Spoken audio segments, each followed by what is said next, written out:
Hello, awesome staff of the Northwest Kidney Center, and welcome to the April 2024 monthly in-service.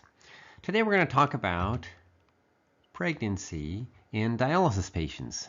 Thanks to Kristen, who suggested the topic, which is timely since we are currently caring for a pregnant dialysis patient at the Kent Northwest Kidney Center unit. So our unit is expecting, and this is very exciting.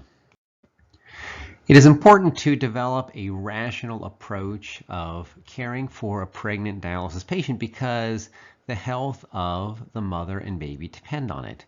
To that end, we have three objectives to today's talk: understand the epidemiology of pregnancy in dialysis patients, recognize the potential complications to mother and baby, and finally, review management options with the goal of reducing potential complications to both mother and baby. Let's begin by reviewing the epidemiology of pregnancy among dialysis patients. Fertility has decreased in both men and women who are on dialysis, but pregnancy still occurs.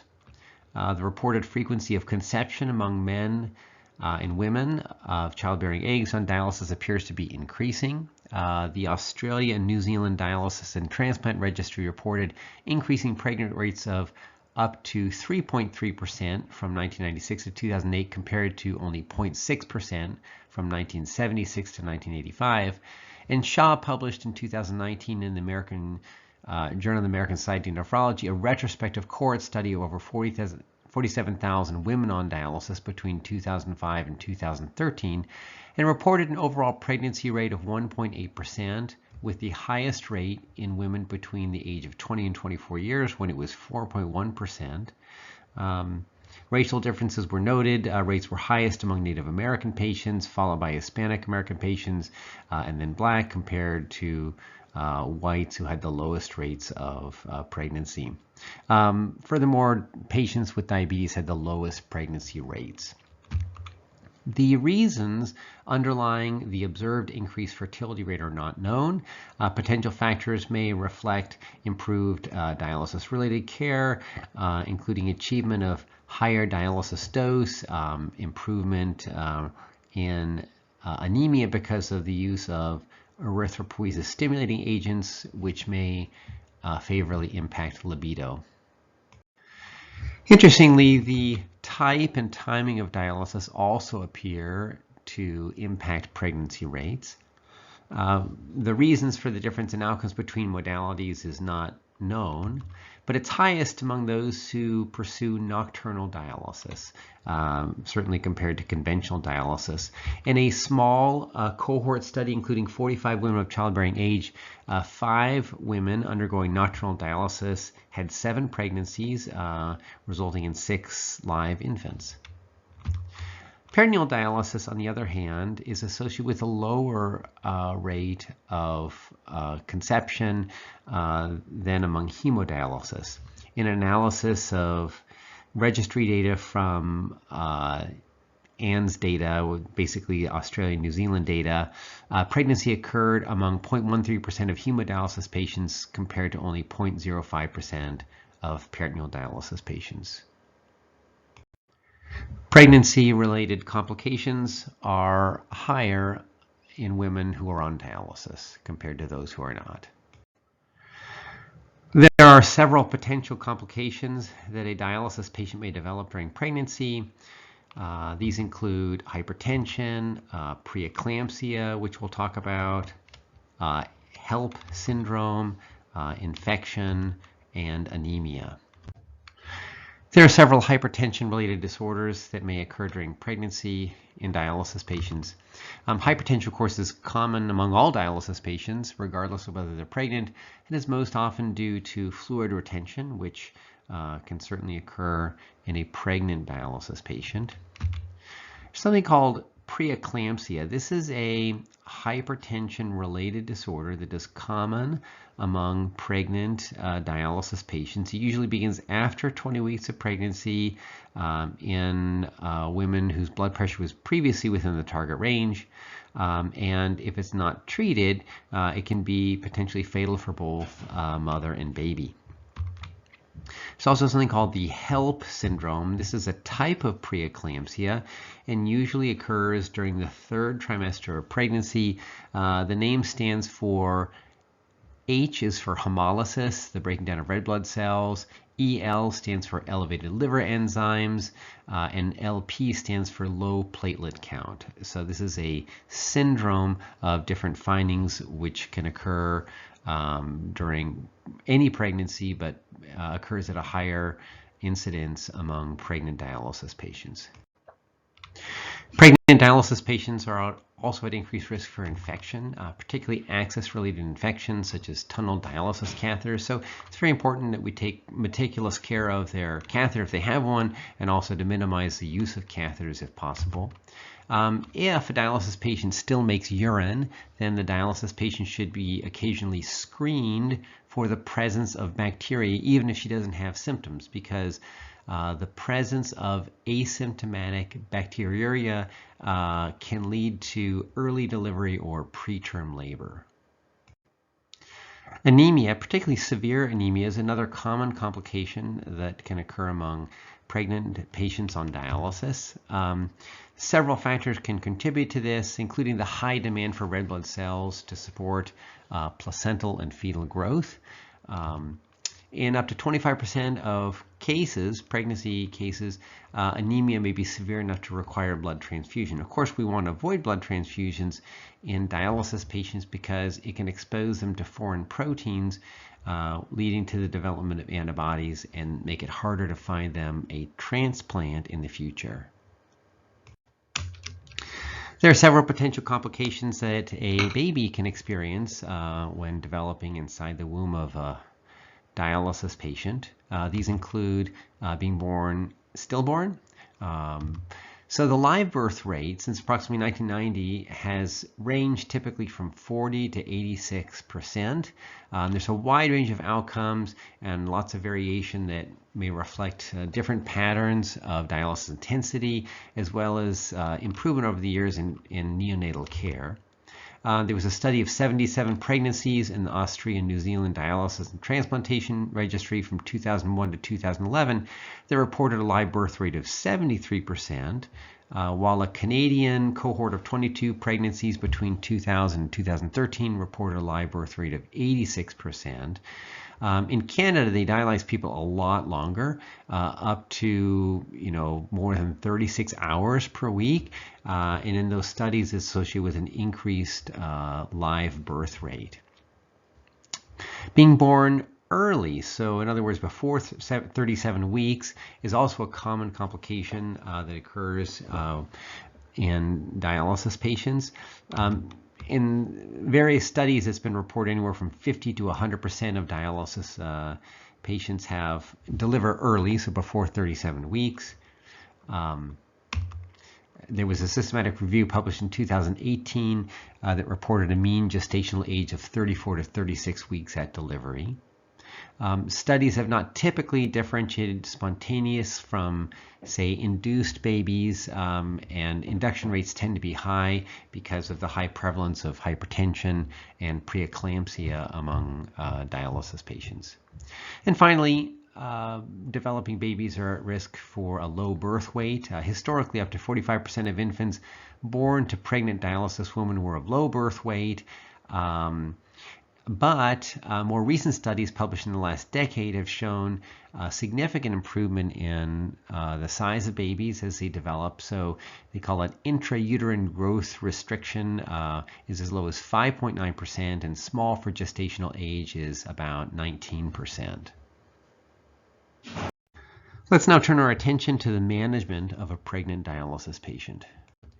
In an ideal world, it's best to review potential pregnancy complications even before a dialysis patient becomes pregnant. It's good to review the patient's individual circumstances and their comorbidities. For example, the presence of lupus, which is an autoimmune condition, is associated with the production of multiple antibodies, which can potentially harm a developing baby.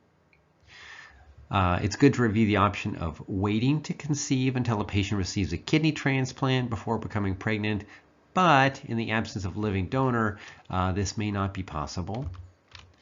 It's also important to stop potentially teratogenic medications, such as the ACE inhibitors, which are blood pressure medications, if a woman is trying to become pregnant.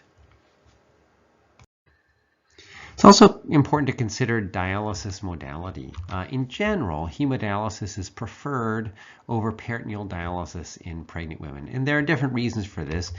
For starters, peritoneal dialysis is more often associated with smaller size of the baby. For example, there was a systemic review of case reports published by Piccoli in the Nephrology Dialysis Transplantation Journal in 2016. And that author reported the prevalence of being small for gestational age was 67% in patients on peritoneal dialysis versus 31% of those on hemodialysis. It's also technically sometimes difficult to do the peritoneal dialysis because in a pregnant woman, because you are infusing dialysate into a peritoneal cavity, and much of the space already is taken up by the uterus, and so sometimes you have to do a lot more exchanges in order to get adequate cleaning of the blood.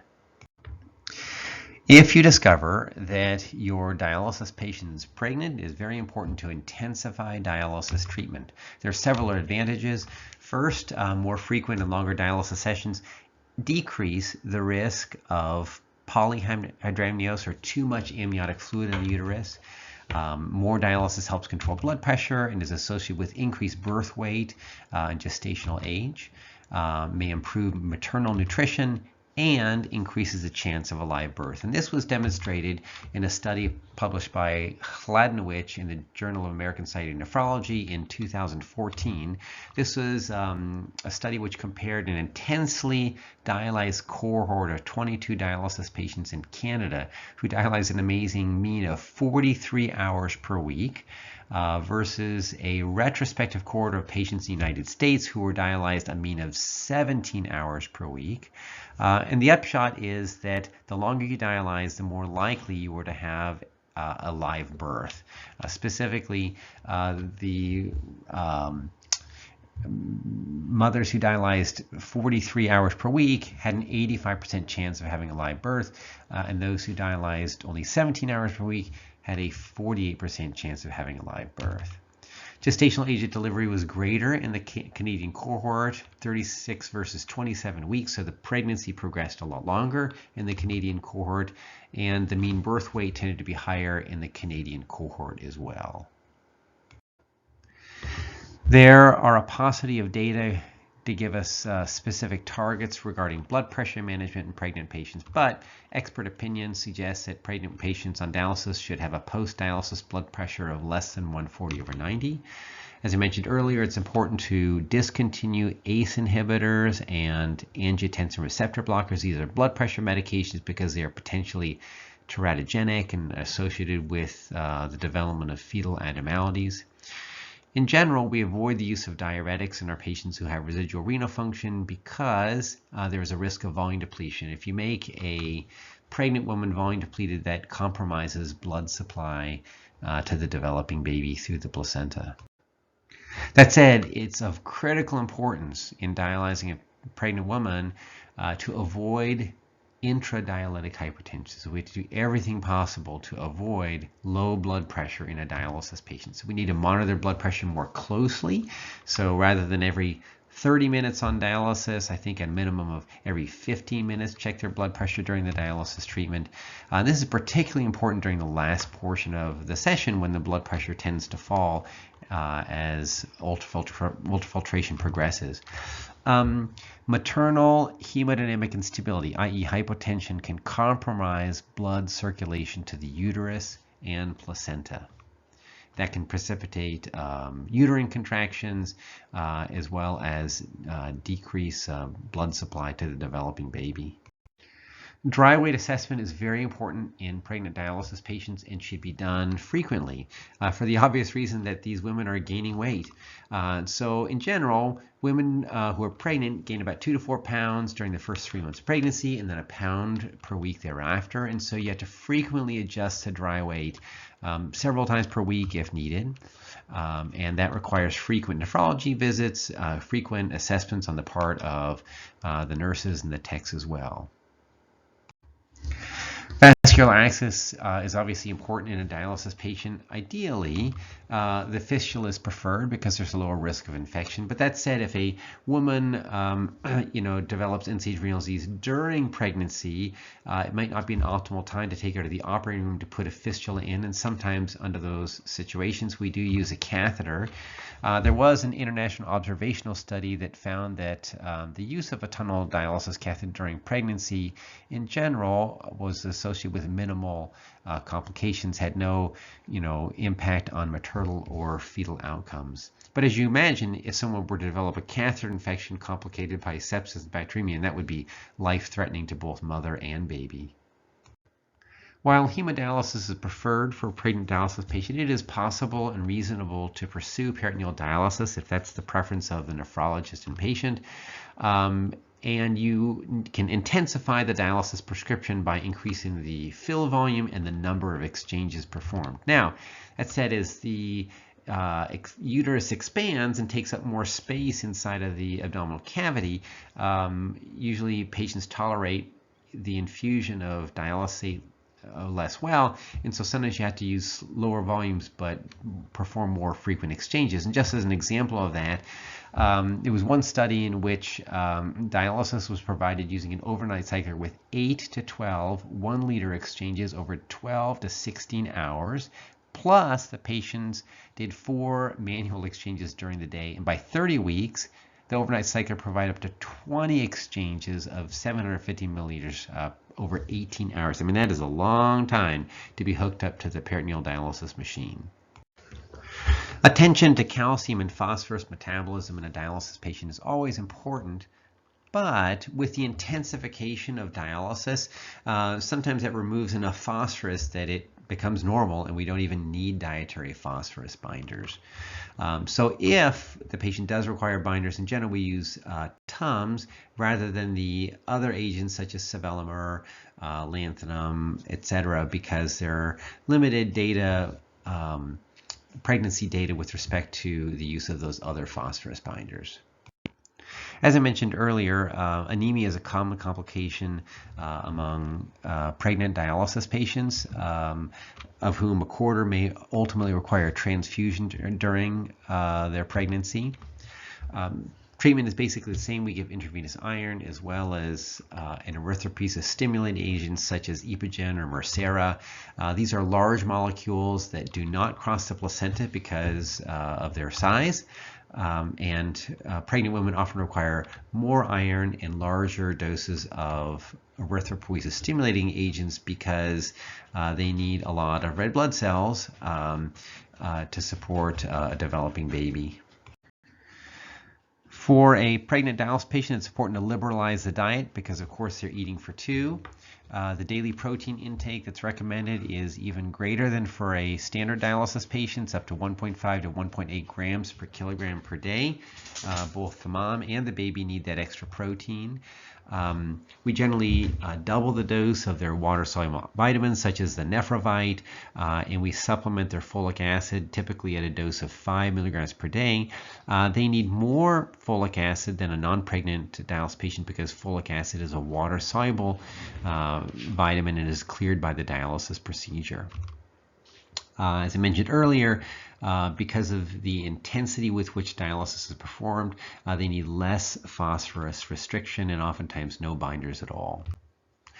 I mentioned preeclampsia earlier as a hypertensive related complication that occurs more common in pregnant dialysis patients than in those who are not on dialysis.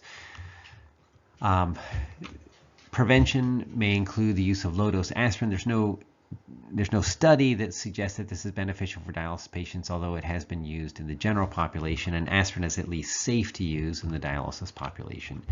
Most women will be delivered at 37 weeks. There's not a lot of data to suggest that waiting any longer is helpful to the baby, and it does increase the risk of developing preeclampsia. Preterm delivery may be necessary in the setting of preeclampsia, or if the baby is not developing right, or there are signs of fetal distress. If the patient is in the hospital, sometimes we treat preeclampsia where we temporize preeclampsia with intravenous magnesium, but you have to be very careful giving magnesium to a dialysis patient because it is renally cleared, and magnesium toxicity can cause respiratory depression, arrhythmias, and depression of the central nervous system. Let's summarize what we've learned. About 2% of women of childbearing age who are on dialysis will become pregnant, and the incidence is increasing. So it's important for us to feel comfortable managing this problem and be familiar with potential complications.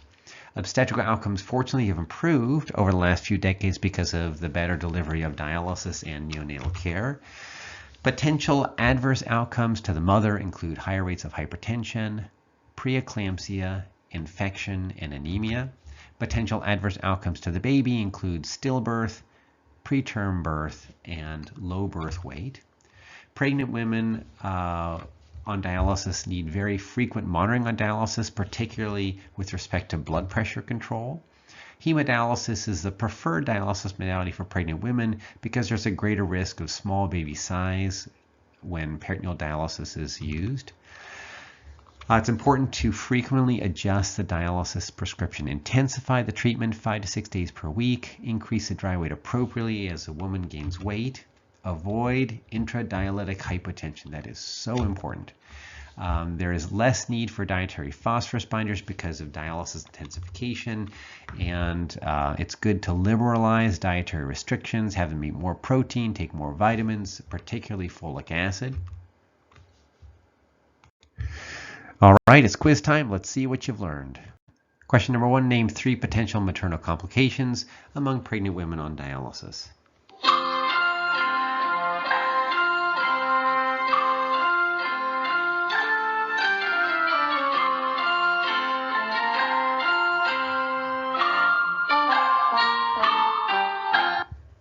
That's right. So hypertension, preeclampsia, anemia, and infection. Good job. Question number 2, name 3 potential complications for the baby among pregnant women on dialysis.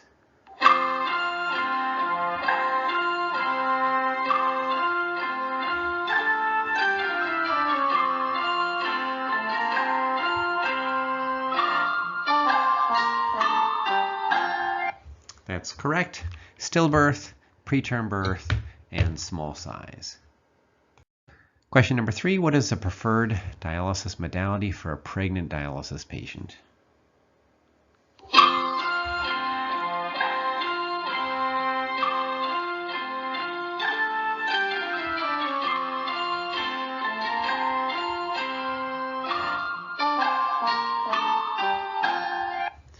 That's right, hemodialysis, because of studies which have shown that babies grow better, they grow bigger on hemodialysis compared with peritoneal dialysis. Question number 4, during dialysis, it is particularly important to avoid this in caring for a pregnant dialysis patient.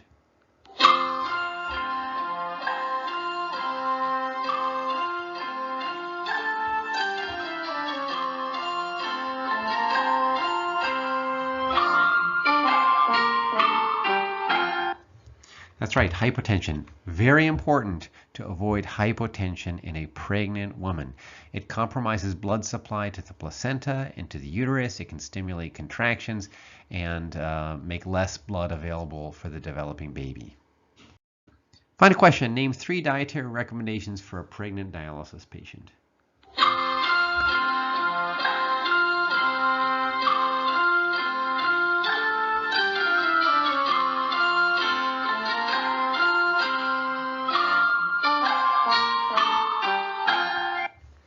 Excellent. So more protein intake, up to 1.5 to 1.8 grams per kilogram of body weight. Fewer, if no need for dietary phosphorus binders. That is, well, if the dialysis has been intensified, which it should be. And then double the vitamin dose plus folic acid supplementation. This concludes the April 2024 in-service for the Northwest Kidney Center. I hope this information is useful to you as you care for our wonderful pregnant patient, as you have a safe pregnancy and a beautiful baby in the end. This is Andy Brokenbrough signing out until next month. Take care.